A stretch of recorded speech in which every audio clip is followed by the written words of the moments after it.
Good evening and welcome to Slooh. My name is Helen Avery and I'll be here with you the next, hour or so. And tonight we're looking at the constellation Cancer. So there's a lot going on this evening when we're looking at Cancer. So I just kind of wanted to talk you through what might be helpful for you. So amazingly, we've got both telescopes open tonight. We've got Chile and the Canary Islands, which is fantastic.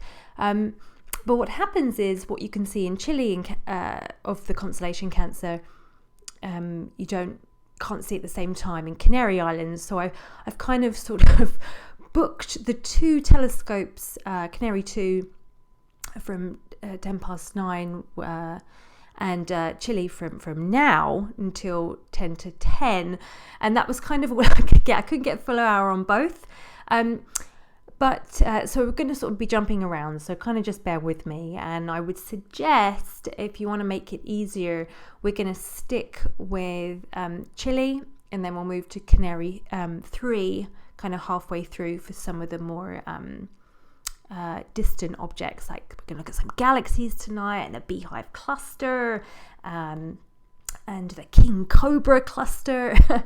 So you can obviously on Canary 2 there are a couple of other things I'll point out to you that I haven't booked for Chile. So just to sort of, I know it sounds confusing, but we're going to stay, if you will, stay on Chile and then Canary 3 with me. And of course, if you're on YouTube, you can just enjoy the audio.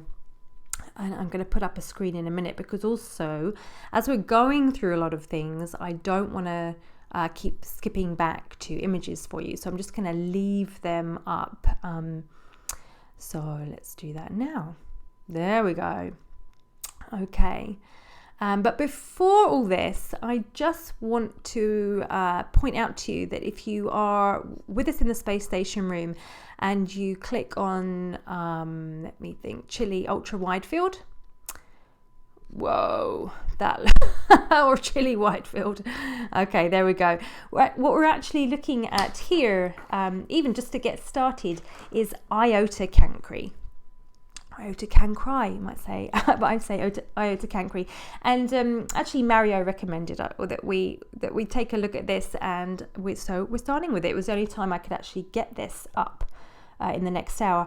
So this is a double star, about 300 light years away from Earth, and of course we can see it's a double star. And the brightest star is a yellow G-type bright giant, and so we're going to sort of hang on that. And the fainter is a white A-type main sequence dwarf. So I didn't want you to miss that as we begin. Okay, but I'm just for now going to leap back to the main page that I was on, which just has some images up. So the one you'll see on YouTube and on the live cast page. So Cancer as a constellation is so faint. It's really, really hard to see with the naked eye. We've got like such clear skies here in the northeast at the minute, and I've been out the last couple of nights. It's mild. It's been so beautiful. I've seen the Orion Nebula that we looked at last week with binoculars. It's so clear. I looked for Cancer. Oh boy, did I look for these stars. You just can't see them. I couldn't see them. So you really need some dark skies. But although it is the faintest zodiac constellation, it is so interesting. So we have got so much to talk about tonight. So as we're jumping around the stars, I thought this page might be helpful, so you can sort of see what stars we might be looking at in relation to the entire constellation. You'll see some images here. We're going to talk about the dung beetle. We're going to talk about some Egyptian mythology, the Beehive cluster we're going to delve into and look at sort of tales of Christ relating to the Beehive cluster, and then also obviously talk about the crab and where did the crab come from. So before, to get going, we are going to start our story with a shipwreck. So in the summer of 1982, Mehmet Kakir, a local sponge diver from Yalikavak, a village near Bodrum in Turkey, discovered evidence of a shipwreck close to the east shore of Uluburun, that's in southwest Turkey. And over 10 years and 22,413 dives, it was pieced together that the ship was made from cedar and oak from Lebanon, had likely set sail from Syria in 14 BC and was travelling to Greece, headed to one of the Mycenaean palaces on the mainland, with Mycenaean officials on board guarding its precious royal cargo. And it carried vast amounts of copper and tin ready to become bronze, logs of ebony or blackwood, and ivory in the form of elephant tusks. There were like a dozen hippopotamus teeth and ostrich eggshells and pottery and gold and gems of agate and quartz and arrowheads and daggers and cumin and coriander and figs and olives and so many things on board this ship. But there was one very precious item, and that was a gold scarab beetle believed to have belonged to none other than Queen Nefertiti because it had her name on it. Now, if you are over on the Chili Scopes, what we're looking at right now is accubens, and that is Alpha Cancri. I'm just going to make sure I'm looking at that myself with you, and there it is in the Chili Whitefield. So Alpha Cancri, accubens means the claws, and I know it's sort of challenging to keep toggling pages, but if you pop back to the main page, you'll see where accubens is in relation to where you would look at as a crab. And this star is 174 light years away, and although it's so faint, you can't see it with the naked eye.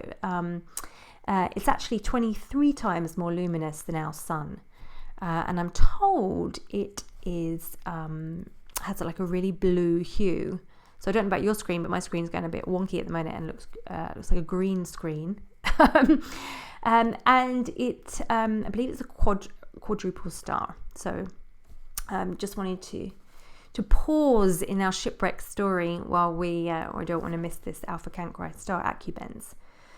So Queen Nefertiti, whose name is on this gold scarab beetle, ruled in Egypt in the mid-1300s. And she and her pharaoh husband were known for a religious revolution, and one that turned ancient Egypt into a sun-worshipping culture, because Nefertiti and her husband only worshipped Aten, the sun disk. An Egyptian belief had it that a cosmic scarab beetle rolled the sun across the sky. And if you're wondering what any of this has to do with the constellation Cancer, the crab, it's because to the ancient Egyptians, this constellation was instead referred to as Scarabaeus, the scarab beetle. And if you don't know what a scarab beetle is, it is a dung beetle. Yep, exactly.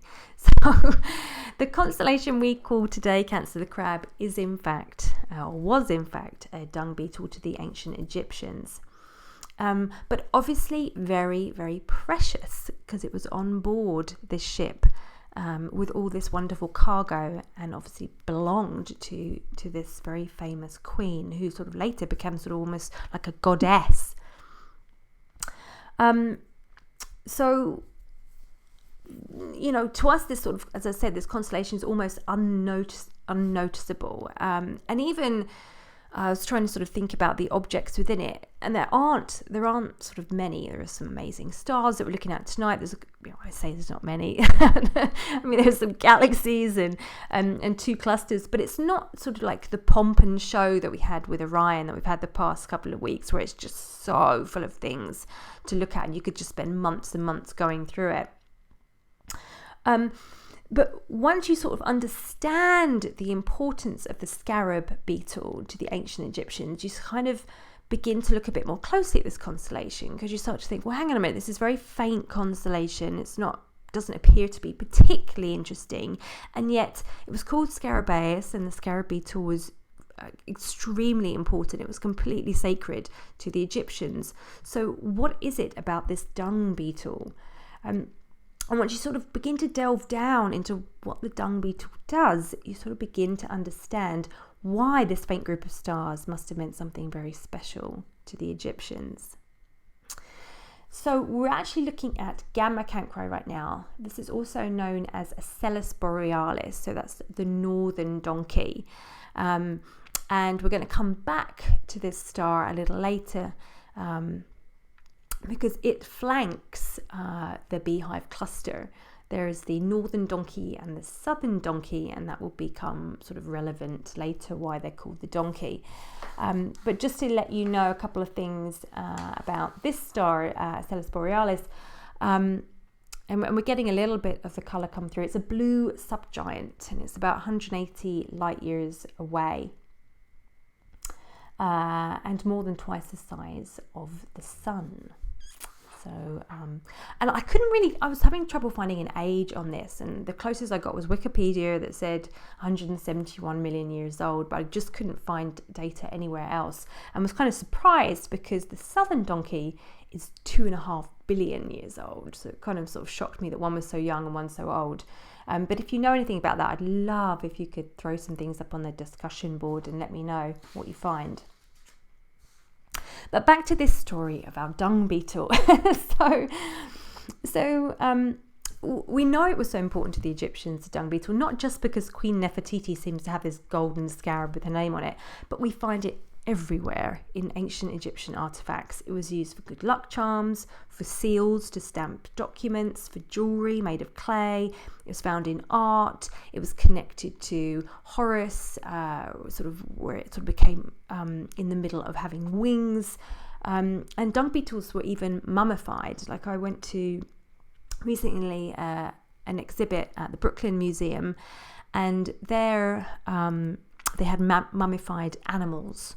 And the scarab beetle was there, tiny mummified scarab beetle. And from what I gather, they were placed in tombs because, well, we'll find out, they were believed to have an association with rebirth. And as I mentioned, they were seen as very sacred. So, you know, if you don't know about dung beetles, what you might think is just this is a beetle that collects feces of animals and sculpts them into a sphere much larger than its body. And then it sort of gets up on its back legs, or it uses back legs to roll it home. And there the female dung beetle lays her eggs in the buried ball. And her young, when they hatch, live off the nutrients of the animal waste, and so do mother and father dung beetle. So when you think about the food chain, these creatures would, to some, be considered as being at the utmost bottom. I mean, the lowest of the low, because they eat and live off poop. That's kind of, you know, how we think on a superficial level about the dung beetle. But here are some things you may not know about this lowly dung beetle. And if you're on Twitter, you would have been quizzed on this in the week. And almost half everyone got this right, so that's not bad. But the dung beetle is an incredible navigator, and it uses the sun in order to find the fastest way home. And using the sun as a reference point rather than landmarks, the beetle can set as direct a course as possible. And that's important because the dung beetle often gets ambushed by other dung beetles looking for poop, if you can believe this. You can have a bit of a fight going on. And the reason we know it uses the sun is because periodically, while rolling the ball of poop, the dung beetle will climb up onto its giant sphere of feces and orient itself with the sun. So this is pretty cool that this dung beetle has this connection to the sun, but it gets even better because it's also found that on a moonlit night, dung beetles, who seem to work around the clock apparently, will use the moon to guide them home safely and swiftly. And, you know, as if this isn't enough, in 2013, a group of scientists asked the question, well, what about when there is no moon? And if you can believe this, they developed these kind of masks so the dung beetles couldn't see the moon. And it turns out that the lowly dung beetle will actually use the Milky Way as its guide instead. It's the only known creature to do so in the entire animal kingdom, which just just blows my mind. So the dung beetle has this amazing scientific cosmic connection. And there are other amazing things that the dung beetle does too, like it sort of collects poop and redistributes it, obviously, and burying it and breaking it down. So it means that the fly population is kept in check, and it also kind of acts like a fertilizer spreader as it's moving all around. So it's such an amazing part of our overall ecosystem, and we sort of forget that we really need animals like this to sort of shovel shit, if you will. I hate to say it, but it's such an amazing creature. Now, we don't know if the ancient Egyptians knew all this about the scarab beetle, but we do think that they recognized this role of taking waste and creating life, because they would see the young of the scarab emerge from this big ball of poop. And here we are, just if you're on Chile with me, we're looking at Delta cancri. As I mentioned, this is the southern donkey, so Acellus australis. And yeah, an amazing 2.4 billion years old. And it's an orange giant star. I don't know if we'll get this coming through in the telescopes, and it's 180 light years away.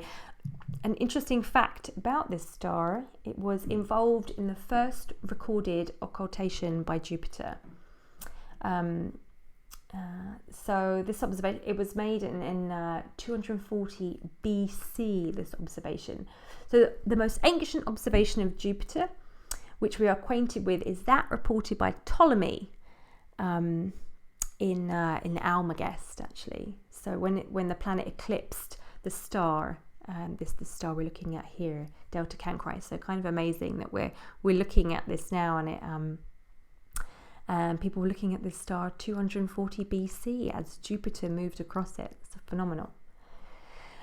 But back to our beloved dung beetle, and I don't know about you, but I kind of fallen in love with the dung beetle this week.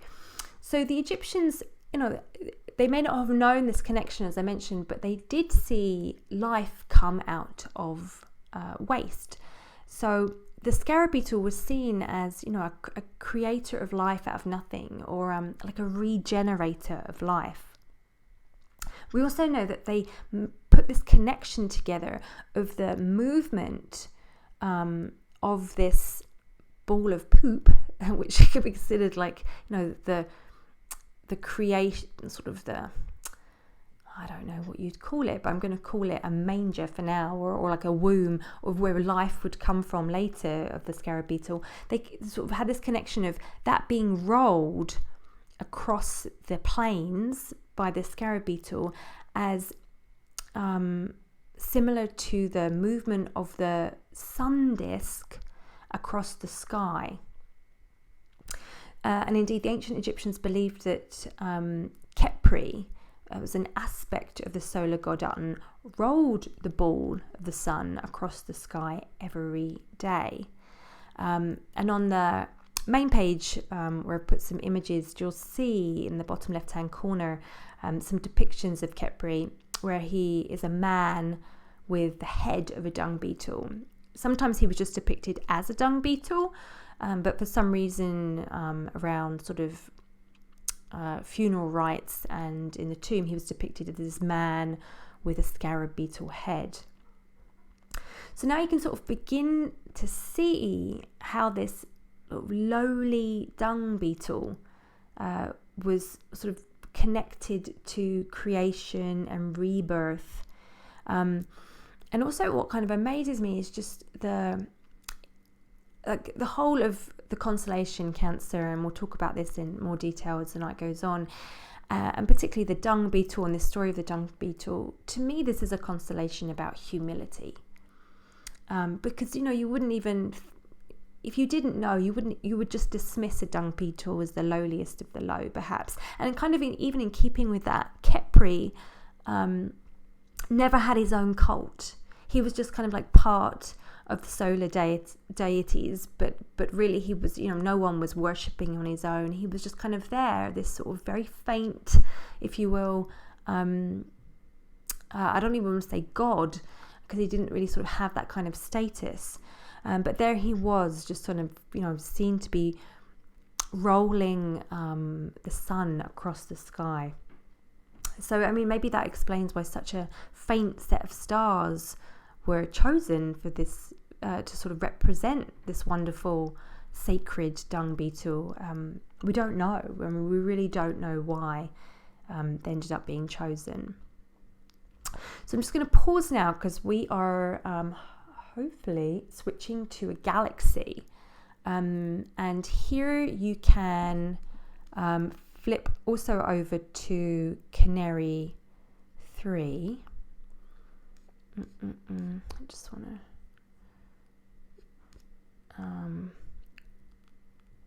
which should be Canary. There we go. Okay. I just noticed they have numbers. Crazy, huh? I'm just looking at the tabs at the bottom. Canary Ultra Wide Field is the one we want. So I'm not seeing it yet, but so I'm just going to flip back to Chile. Somewhere in there. Is that it emerging in the middle? Just so we're actually looking at, well, hopefully it's NGC 2535 or 2536, and it's two connecting galaxies. I'm hopeful we'll see something. I'm not sure whether they're going to be strong enough, but so NGC 2535 is an unbarred spiral galaxy, and it's interacting with NGC 2536, which is a barred spiral galaxy. And I'm just going to read you something that I read earlier about it. So it says the interaction between these two galaxies has warped the disk and the spiral arms of NGC 2535, producing an elongated structure, visible at ultraviolet wavelengths that contain many bright, recently formed blue star clusters, in addition to the enhanced star-forming regions around the galaxy center. So you might just want to flip around between Canary 3, which to me is looking like a cluster.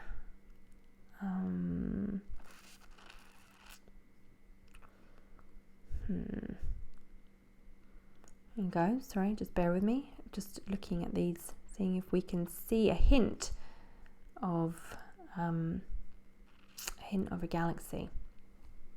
Okay, well, we'll carry on with our story. So as I was saying, we don't really know why that this sort of faint collection of stars was chosen.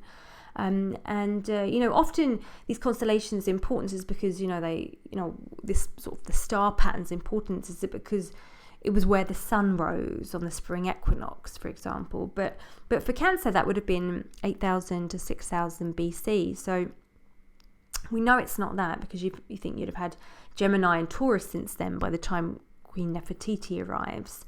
And another theory is that about why Cancer was chosen, such a faint constellation for something so incredibly sacred, was that apparently the constellation was also known as the dark sign. So maybe there is this sort of connection with creation, like happening in the dark. Possibly that's why they chose this group of stars. And indeed, to Chaldean and Platonic philosophy, says William Alcott, this constellation was seen as where the souls of men were supposed to come from and then descend into the body. So we can sort of see a parallel there to like how the dung beetle's young suddenly just seemed to emerge from the dark, this sort of emerging of souls into manifestation out of the dark. And another theory derives itself from other names given to this constellation. So while we're talking about it as the scarab beetle and we know it as the crab, some historians claim it was also known as the tortoise in 4000 BC. And so it's sort of odd that these kind of hard-shelled creatures that don't travel at great speeds were seen in this collection of stars. And it's a bit of a leap to me, but there are a couple of theories about how the sun's apparent movement in the sky when it arrives in this constellation, so June, July time, it's very slow, something called analemma, so it appears the sun to move slowly, and maybe that's why. But I don't know, to me it feels there's something in the hard shell that speaks to me more than sort of the slowness of these three creatures, because the dung beetle can move, and we've all seen crabs, they can get up some speed. They're not going as fast as a cheetah perhaps, but they are moving it. So we don't know, and actually it seems like the Greeks, who we know named our current zodiac, still held the scarab beetle in really high regard. So how did it become the crab? Because the scarab was associated with Zeus, and because of its connection to rebirth, warriors would often wear a scarab amulet, and Zeus was seen as sort of the overseer of warriors. So the scarab kind of got thrown in with him, and the lowly dung beetles took up rank really with the mighty eagle as Zeus's animal sidekicks, if you will. And there's even an Aesop's fable about it that I'll share with you. But again, I just wanted to pause so we can talk through what we're seeing or not seeing through our telescopes. Either way, it's beautiful. We're looking deep into our constellation Cancer, which we just wouldn't be able to see with our naked eye. So it's wonderful. So this is supposed to be NGC 2623. So it's another galaxy, and it's a really kind of special galaxy, I think. It's in the late stage of merging with another galaxy, and it's thought that actually the Milky Way will end up resembling it when it collides with Andromeda Galaxy in about 4 billion years' time. And this particular galaxy was discovered in 1885 by French astronomer Edouard de Jean-Marie Stéphane. So I'm just going to hop around again and check out Canary Ultra Wide Field and see what we're seeing there. Okay. So if zooming in, maybe you can see something there that I'm not seeing. But we are pointed towards these galaxies for sure. At least I should be. That's what I put in in the mission. But maybe that's my mistake. We'll see. Maybe something will merge out of the dark, like the young of the dung beetle popping out of the dung. But here is this Aesop's fable. So an eagle was once pursuing a hare, and this hare, seeing its position was hopeless, turned to the only creature whom fate offered for help, and it was a scarab beetle. The hare begged the beetle to save him, and the scarab beetle reassured him that he would. And upon the eagle's approach, the beetle beseeched the eagle not to carry off the hare, but the eagle, disdaining the small size and insignificance of the scarab beetle, devoured the hare as the beetle looked on. So the scarab beetle was just horrifying because it made this promise to the hare, and full of sort of revenge, it never stopped seeking out the places where the eagle builds her nest. And when the eggs were laid, the beetle would get into the nest, hoist himself up, and with his back legs roll the eggs out of the nest like it does its dung, so they would fall and break. And the eagle, because it's consecrated to Zeus, appealed to Zeus to help her find a safe sanctuary where she could raise her young, and Zeus allowed her to lay eggs in his lap. But the scarab beetle saw through the trick, and he made a pellet of dung, took flight, because dung beetles can fly, and when he got over the lap of Zeus, let it fall. And Zeus stood up to shake off the dung pellet, and in doing so the eggs were thrown to the ground without his thinking. And since that time, it is said eagles no longer nest during the season when the scarab beetle appears. So a lovely fable, a bit odd I guess, but kind of with this message of don't dismiss the smallest insignificant things, or perhaps if we do that with people, don't dismiss them, because well, they can come back and throw your eggs out of your basket, I suppose. But there's a message there for sure. So that kind of leads us into our sort of next step in the life of this constellation Cancer. So faint as it is, and history a bit blurred as how it became sort of adopted so widely as the crab, it's important in a way that we may not even think about. And that is as the Tropic of Cancer. The Tropic of Cancer is named after this constellation, which seems so obvious when you say it, but we don't often think about it. I'm just going to pause for a moment as hopefully coming into view, let me see, will be the Beehive cluster. So I've got this on also on Canary 3. Let's have a look. On Canary 3, if you pop over to Canary ultra wide field, you'll really get a good view of this beautiful cluster. And we're going to talk about it in a bit more detail in a minute. But yeah, it's just so marvelous. Oh, how beautiful to look at. In fact, let's pause there and actually talk about the Beehive cluster, because I absolutely don't want to miss. I don't want to miss this. So this is M44, and it's John Herschel that we think first called this the Beehive in 1833. And it's kind of fun, as we're looking at this, to sort of imagine it as a swarm of bees. Actually it's Galileo first sort of claimed this, discovered it as a cluster, and to him he said it was about 40 stars, but it's actually more than 1,000 in this cluster. It was known for antiquity, back in the year 83 actually, as Praesepe, which actually means to enclose, and is also comes from the word for the nativity scene. So it's thought this is actually called the manger, that the ancients saw this as a manger, which I just love, that it was sort of kept in by the two stars we saw earlier, Gamma Cancri and Delta Cancri, the northern and southern donkeys. So they're just adorable. So it's kind of amazing because if you sort of think about this, to the ancient Egyptians, this whole constellation was connected to rebirth and also resurrection. That's why scarab beetles were put inside tombs, sort of to help people sort of be reborn. And so you think of this as having a close connection to Christ, obviously with his resurrection. It's kind of amazing that those two stories, like, both sort of channeled from or channeled into this constellation.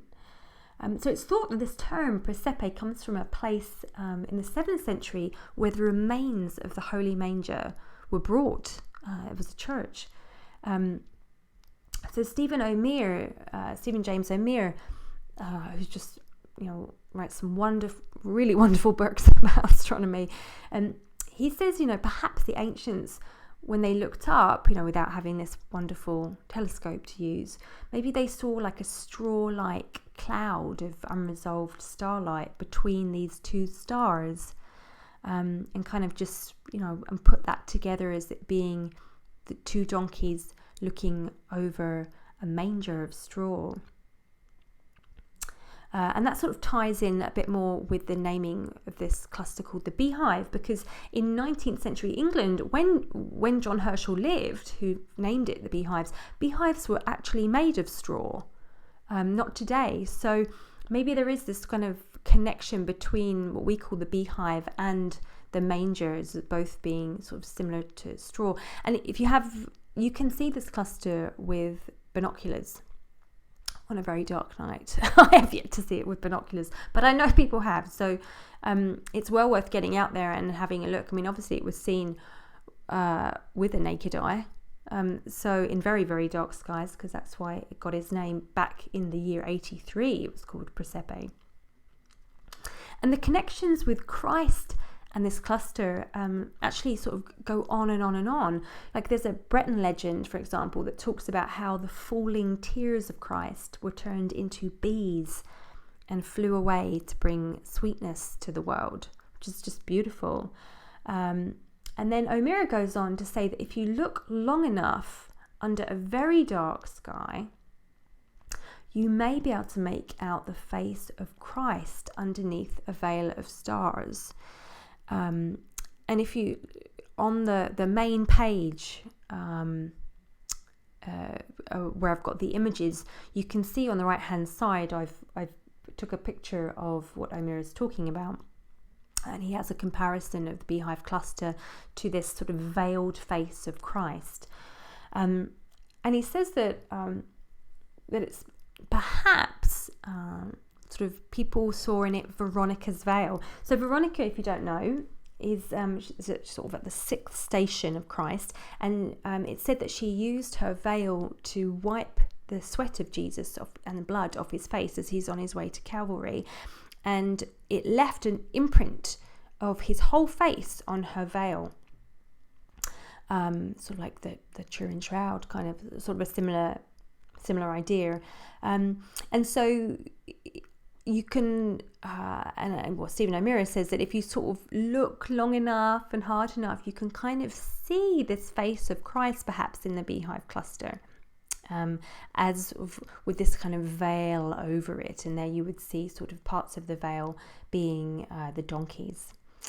But there are tons of connections actually between the scarab and Christ. It's really interesting how this constellation has a lot of kind of Christian connections as well as like ancient Egyptian and Greek connections. So, for example, in one of the Psalms, it says, "But I am a worm and no man," and it's been said that it was actually said, "I am a scarab and no man," because it was thought that worms kind of just resurrected themselves and never died. But the scarab also, because it was sort of seen as this resurrecting creature. It's thought that actually there were a lot of connections to Christ and the scarab, and you can look online and it goes on and on. There are a lot of references to old versions of the Bible that talk about the land of the scarab, and that very early Gnostic Christians used to wear a scarab as a sign. Yeah, sort of amazing. So I'm looking at Canary 3 and I'm not seeing the Beehive cluster. I don't know what is going on right now. I'm just checking my time in case I'm off. Okay. Right. So I'm just going to click on Chile, see where we are.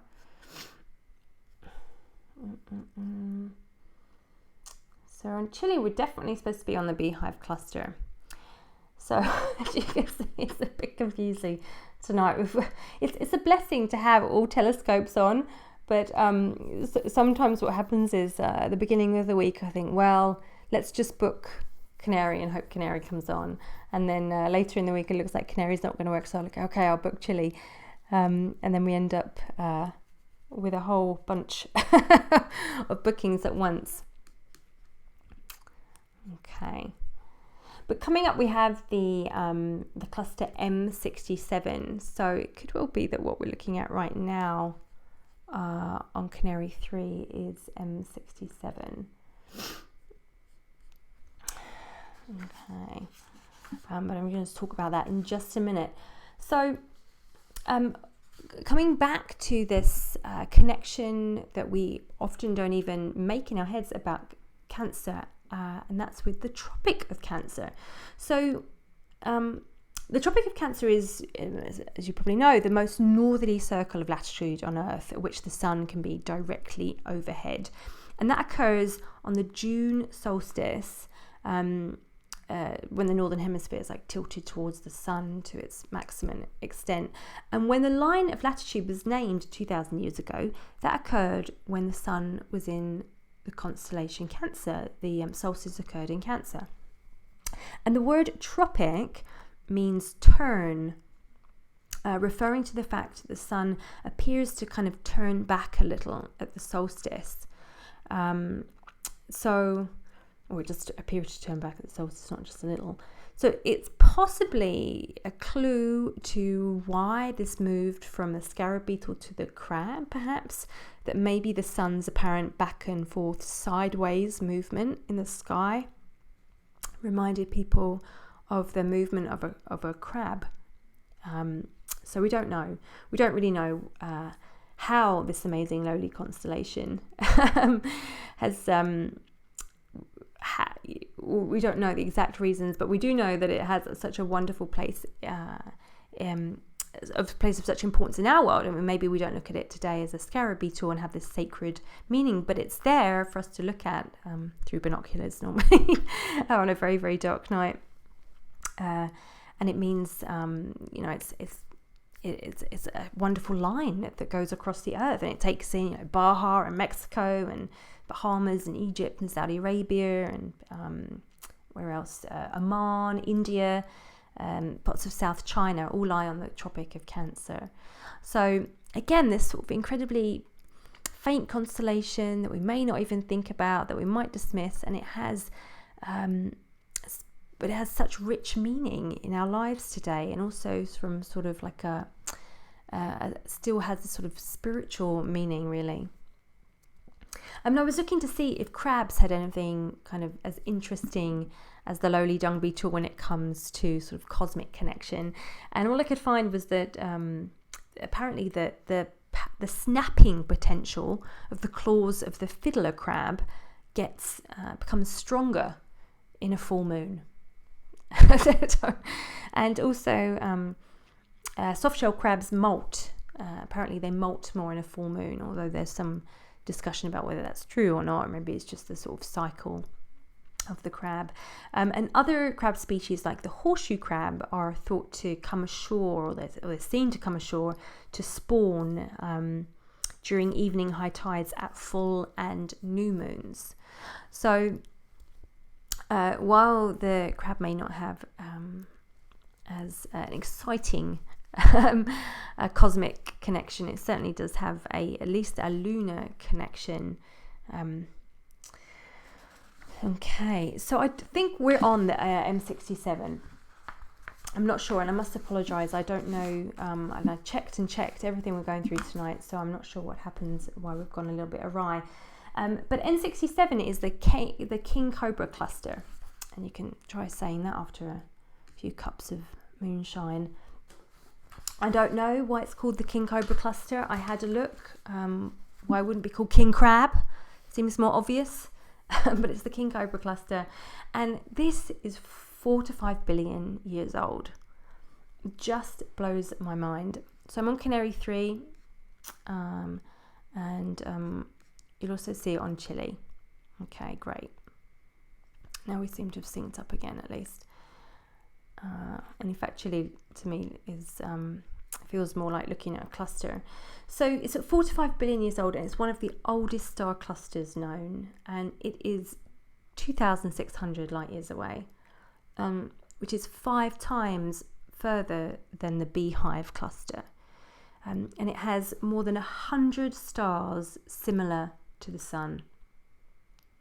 So Johann Gottfried Köhler discovered this in 1779, but I gather it was sort of also discovered independently by Charles Messier. And it's undergone mass segregation, which means that its heavier stars have moved towards the cluster's centre, and the less massive ones have migrated towards like the outer regions over time. And as a result, the cluster stars are much more gravitationally bound than those in younger open clusters, which is why it's so old. We don't often see clusters that are so old. And it's expected to stay together because of this phenomenon for another 5 billion years before it disassociates, which just blows my mind. Already it's 5 billion years old, and it's going to be there together for another 5 billion years. It's just so hard to even comprehend. Okay. So Now I believe we are, I keep saying this, we are moving on to, oh Lord. So I'm going to switch over to Canary 2. If you want to join me over on Canary 2. Okay. So we're actually going to pop back to Acubens. And that's simply because the way the telescopes are this evening, what's in their range, is that these times around the edges, we can't see some of the. I would love to have hung out a bit more on the Beehive, but we're having a bit. I sort of had a bit of trouble in trying to get the Beehive on without other than just kind of in the middle of both Chile and and Canary. And in fact, Canary 2 it was only visible earlier on. But I wanted to talk back a bit about the Beehive cluster. So what I'm going to do in order to do that is I'm going to share an image that Dave M took of the Beehive cluster. It's a mosaic and it's unbelievably beautiful. So let me just do that. If you, of course, feel free to carry on looking at the stars through Canary 2. But here we go on the images. There we go. Oh my goodness, it's just beautiful. So this, as I say, is the deep Beehive cluster mosaic, and it was shared by Dave M in discussions, and I'm so grateful to him for having this and having worked hard on this beautiful picture, because I want to talk a bit more about the Beehive cluster. So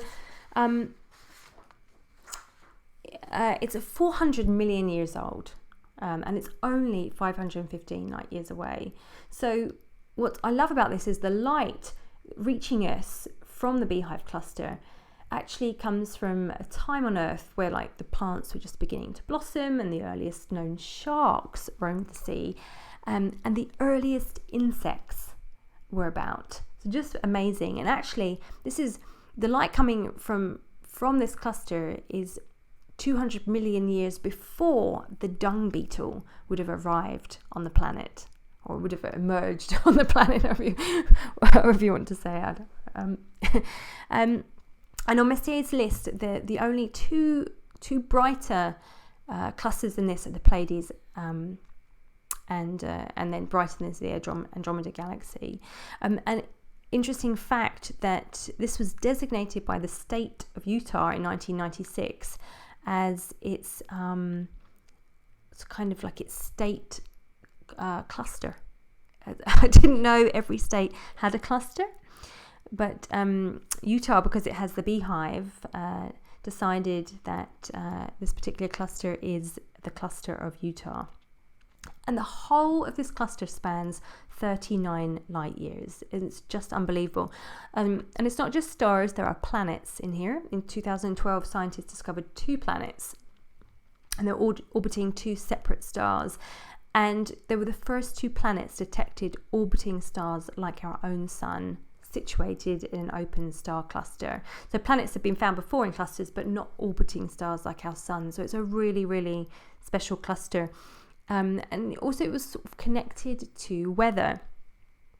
So Greek poet and philosopher Aratus mentioned the manger, as it's also known, as we talked about, in 260 BC. So, oh my goodness, so long ago that this beautiful cluster has been talked about.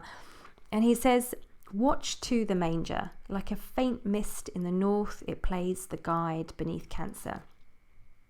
Around it are born 2 faintly gleaming stars, not far apart nor very near, but distant to view at a cubit's length, one on the north, which we know is our northern donkey, while the other looks towards the south. They are called the asses, and between them is the manger. When the sky is clear, when all of a sudden the manger wholly disappears, then the stars on either side seem to draw near to one another, he says. Then there will be a storm in which the fields are deluged. But if the manger darkens and both stars do stay as they are, it's a bit confusing, they herald rain." So I think what he's saying is that I don't really know what he's saying. He's saying that when the sky is clear and the manger disappears, but only the stars remain, then you'll have storms. Okay. But if the sky is clear and both stars remain unaltered, then that means they herald rain. I don't really know what he's talking about. But if the ass to the north of the manger, he says, shines feebly through a faint mist, while the southern ass is gleaming, then you can have wind from the south. And if in turn the southern ass is cloudy and the northern bright, watch for the north wind. So it seems like the most convoluted, complicated way of looking at this cluster and determining the weather. But there you go. He was a poet and philosopher, so am I to say what's right or wrong. So just flicking back to our telescopes, there was something I did set up sort of kind of last minute, so I don't know if it's going to work. And that was, I really wanted to show you our TARF. You'll see our TARF on the image of the crab that's on the sort of main page. If you're looking on YouTube, it'll be that page. And our TARF means the end or the edge, which kind of made me laugh because I thought about U2's guitarist being called our TARF. And it's actually the brightest in the constellation. So I booked it for Canary 3 and say I don't know if it'll work because I don't know if it's too bright. No, that seems to be just fine, actually. Okay, great. I'm thrilled. And this is 267 light years away from Earth. And Stephen James O'Meara describes this as a golden doubloon dipped in blood. So I'm not sure we're really sort of getting the colours through tonight, but it's an orange K-type giant, and it has a red dwarf companion star with about 76,000 year orbit, which is sort of blows my mind. And it's 61 times the radius of the sun. In 2014, discovered that it seems to have a planet, and it's about 7.8 times the mass of Jupiter, this planet. So really unbelievable. Now to me, I'm getting more blue through this, but it is an orange K-type giant.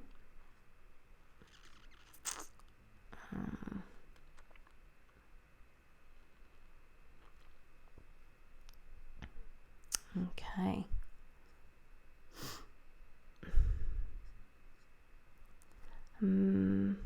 Right. Sorry, I'm just looking at this star here. Great. So we're heading towards the top of the hour, and I kind of just wanted to share, sort of kind of wrap up really, and sort of thanks for bearing with me tonight. I know we've been a bit all over the place.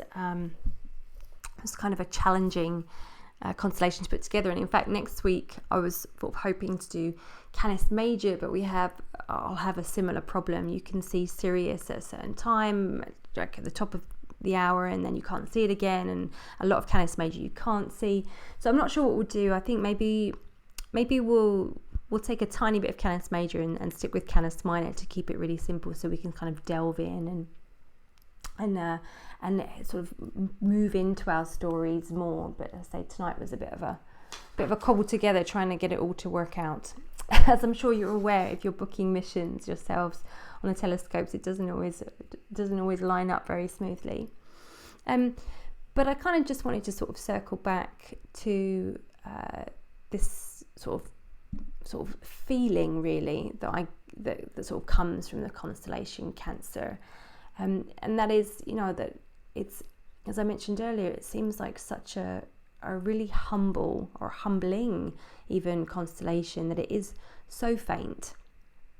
And yet, within it lie galaxies and, clusters with planets in. So even though we might dismiss it, it's super rich in terms of what it has lying inside it.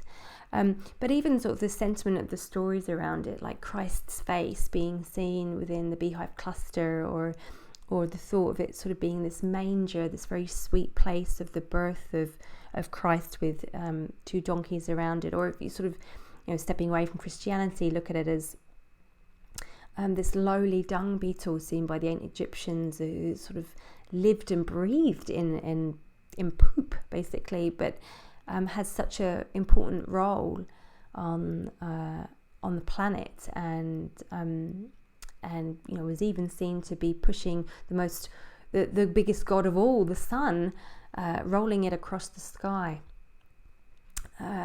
And all the while, as I say, we could just look up at night and not even notice that there it is between sort of like Gemini and up from Hydra and over from Procyon and slightly down from Regulus. There's just sort of this like dark patch that we don't often point our telescope towards or our binoculars. So I really recommend getting out and seeing if you can have a look, and also maybe coming and booking some missions with a bit more grace than I have done this evening. Just picking a couple of stars rather than trying to get 8 in a go, and having a look or looking at the Beehive cluster, as say, in more detail, because I really just think it's such a beautiful, humble constellation. We didn't even talk about its role as a crab. It has such a minor role in the Greek tragedy. I mean, this tiny crab comes on, nips at Heracles' heel, and then is squashed by him, sort of like a 30-second walk-in role in a Greek tragedy, this constellation, which is, we've talked about Greek stories of these constellations for tens of minutes. So it's just, you could just miss this beautiful constellation if you weren't kind of looking, I guess. So just to wrap up, I wanted to share this really sweet view about the dung beetle and this constellation. This is from, and I've read from her before, Susanna Hislop. I just love her take on the constellations. So she says, under the vast darkness of an African night sky, a dung beetle is rolling a ball of dung across the savannah. This teeny-brained scarab has sniffed out the most nutritious feces it could find, packed it into a sphere about 40 times its own size, and is now transporting it back to its nest in a startlingly straight line. A friend of his once tried to roll dung in the daytime and was sizzled to death by the heat of the sun when he barely set out. Another was ambushed by a rival gang who had seen the unsuspicious creature leaving the swarming dung heap, followed him, stolen his precious cargo. So this wise scarab is doing it at night. He's journeying through the darkness, as his family has done for centuries, in a way that it took those big-brained human scientists right up until 2013 to understand. He is navigating by the stars. He's using his spindly back legs to push it along. He's orientating his ball of dung in a long, straight path by the light of the Milky Way. Does he know that 2,000 and more years ago, ancient Egyptians were fashioning amulets in his likeness and placing them as sacred objects in the royal tombs, or transporting them on ships across oceans? Does this humble dung beetle know there was a time when his forebears were worshipped on a par with Khepri and the sun god, and Khepri who rolled this precious globe, the sun, across the sky? Does he know he was seen as a symbol of creation and rebirth? Does he know his connection to Christ? Does he know that sometimes Khepri himself was depicted as having the same head as him, whom the Egyptians also honoured in the stars as the constellation Scarabaeus? Does he know that he has a constellation named after him? I just love this. And I think it's just kind of a reminder to us all that, that could be us. We don't know. We don't know how the role that we play in the world. And so, all we can do is be humble like this beloved dung beetle and get our hands dirty and and see what happens. So thank you for bearing with me for this evening. I'm sorry, it was a bit, we jumped around a lot. So next week, as I say, I'm not sure. I think I'm going to try and keep it very simple and just stick with Canis Minor, but if we miss Canis Major next week, if we miss Sirius, then I don't think we're going to have a chance to look at Sirius this year, because I don't know if it's going to be visible around this time. And I know that many of us are trying to catch the winter circle, the winter hexagon, and Sirius would be our last star in that. So we'll see what happens. I'm going to make a decision probably tomorrow. But there are lots of lovely things coming up this week. So Dr. Paige Godfrey has her intro to astronomy on Wednesday, and this week she's looking at the Milky Way. So how perfect we can get to know the Milky Way, maybe as well as the dung beetle knows the Milky Way. And Paul Cox really is going to be back next week. I even spoke to him this week, so I know that he's up and he's living, and he really is going to be back next Sunday talking practical astronomy and also sharing some of the things that we can see in the week ahead. So he'll be here shortly before I'm here next Sunday. And then, of course, coming up on the 31st is the blue moon lunar eclipse. And we'll all be on actually talking about that from very different angles. So don't miss that. In the meantime, I put some things up in Illuminations if you want to read anything. I also put Susanna Hislop's little story about the scarab beetle on Illuminations. You can head to the discussions board and fill me in on where I've gone wrong this evening. And I'm always take advice. I'd really love it when our members sort of can share with me the best telescopes to use, because they've been using them a lot longer than I have. So I'm really grateful. And if you are new to Slooh, don't ever be afraid to put anything on a discussion board, because the members are so kind and helpful that they will help you and guide you and share with you what they consider the gems of the sky.